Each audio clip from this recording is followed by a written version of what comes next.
Before the stone walls of Rome, before the banners of legions fluttered over conquered lands, before the Colosseum echoed with blood and cheers, there was a river, a bend in the Tiber, gentle, flowing, unassuming.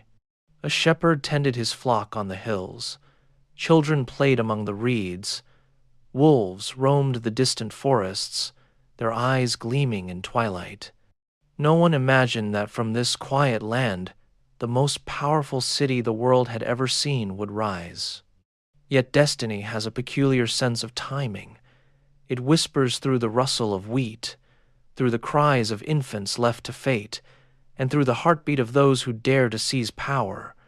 2 infants, cast into the river by fear and political intrigue, floated not toward death but toward legend.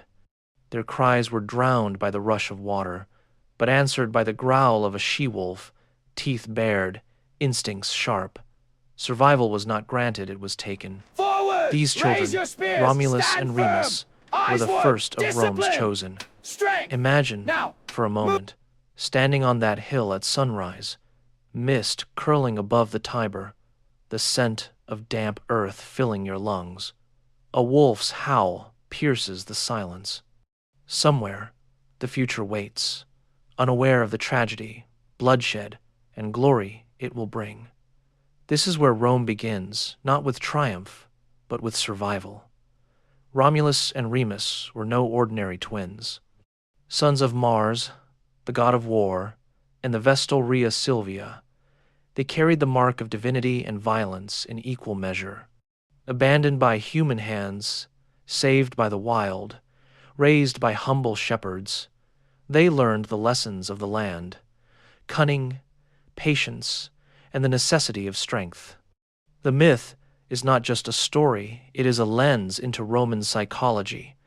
From its first heartbeat, Rome understood that power demands sacrifice, that order comes from conflict, that even brothers must contend for dominance.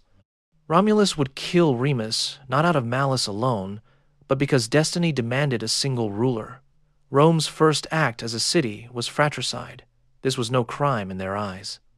It was the foundation of law, of authority, of civilization. Violence was enshrined as a creative force. Blood would become the ink with which Rome wrote its earliest laws. This brutal beginning was echoed in every corner of Roman life. Soldiers trained with iron discipline, citizens debated under watchful eyes, and rulers wielded both justice and fear.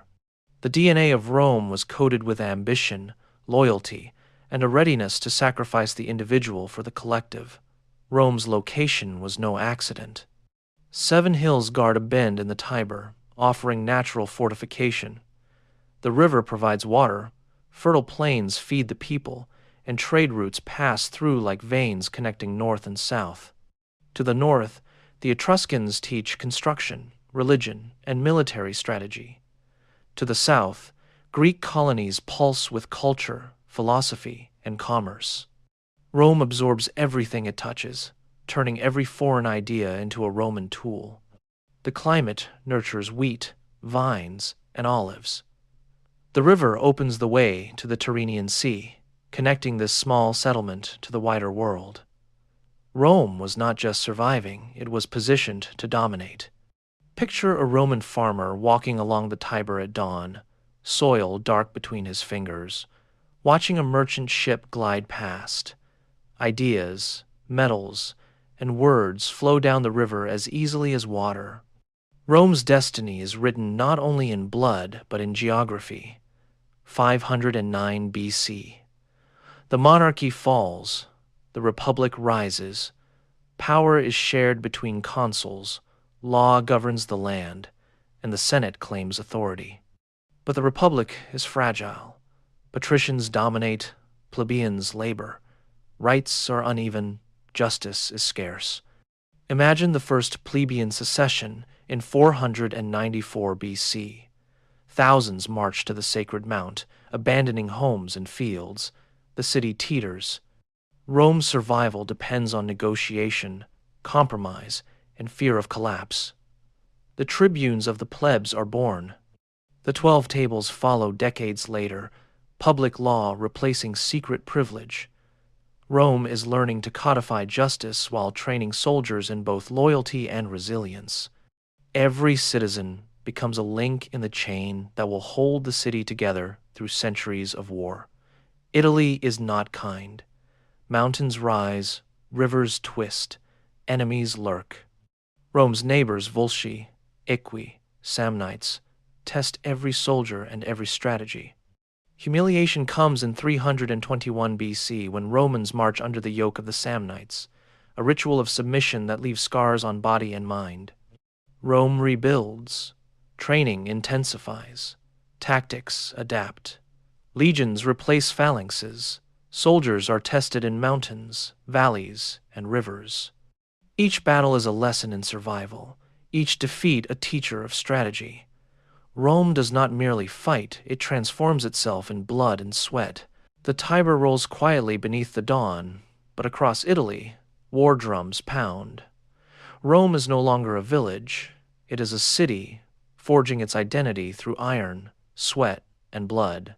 Picture a young Roman, barely 16, sandals caked in mud, gripping a wooden shield heavier than his arm.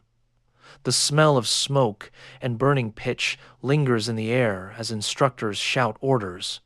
He is trained to obey, to strike, to survive. This is the crucible where citizens become soldiers, where loyalty is drilled into bones and sinew. The enemy comes from every direction. Volsci to the south, the Equi in the hills, Samnites in the valleys. Rome suffers defeat after defeat. In 321 BC, the Samnites humiliate the Romans, forcing them under the yoke, a ritual of submission that leaves a mark not just on flesh but on pride. Every lash, every bowed head is remembered. Rome does not break. It learns. Tactics evolve. Flexibility replaces rigidity. The legion replaces the Greek phalanx. Soldiers now fight in maniples, small units capable of rapid movement, capable of adapting to Italy's mountains, rivers, and forests. Rome's army becomes not just strong, it becomes intelligent, responsive, and unstoppable. War is more than strategy. It is heartbreak, loyalty, and human endurance. Consider a soldier whose father fought at Alia, whose grandfather perished in the Samnite hills. He carries memories in his shield, cries for lost brothers in his helmet, and hope in his heart. The plebeians fight, hungry and indebted. The aristocracy thrives on war plunder. Inequality widens. Enter the Gracchus brothers Tiberius and Gaius tribunes, seeking justice, land reform, and equality.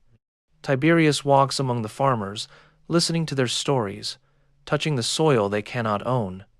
Gaius negotiates subsidies, creates public works, and confronts the Senate. Both are assassinated violently. Blood stains the forum. Idealism dies in their hands. Rome learns power is not argued over. It is seized, defended, and sometimes murdered for. Imagine Rome at dawn, under Augustus. The streets calm yet vibrant. Merchants set up stalls. Citizens fill forums, and the scent of baked bread mingles with the river's morning mist. Aqueducts hum with life-giving water. Roads stretch like arteries, connecting the heart of Italy to distant provinces. Augustus is everywhere and nowhere. The princeps, the first citizen, wears the guise of modesty, but holds the levers of absolute power. He reshapes Rome's political system without tearing it apart, balances senators with loyal administrators, and enforces a peace that lasts over 2 centuries, the Pax Romana. Picture the Colosseum under construction. Massive stones hauled by slaves and citizens alike. Scaffolds creaking, dust motes dancing in the sun. Temples rise toward the sky.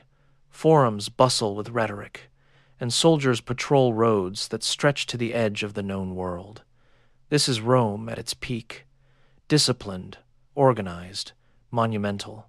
Yet beneath the marble and order lies fragility. Augustus understood that succession would define the future. Power without a clear system of inheritance is a sword hanging by a thread. Rome thrives on spectacle and stability, but is death only a shadow away? Picture standing atop the Capitoline Hill today. Tourists wander, traffic hums, pigeons scatter. The ruins whisper of fratricide, civil wars, glory, and madness. Rome teaches that power demands vigilance, that civilization requires sacrifice, and that ideas can outlive empires. Could Rome have survived if reforms came sooner? Perhaps, but its story is less about inevitability and more about endurance. Rome persists, not as a city, but as a symbol of ambition, resilience, ingenuity, and the human capacity to build and destroy. Rome was born in blood, tempered in fire, and immortalized in stone. From shepherding hills to the heart of the known world, it shapes our laws, our cities, and our imagination. If this journey through centuries of triumph, tragedy, and transformation moved you, leave a like, subscribe, and share your thoughts. History is not merely stories, it is the mirror of humanity. And as always, may Mars guide you in battle, and may Rome live in memory as long as rivers flow and stones endure.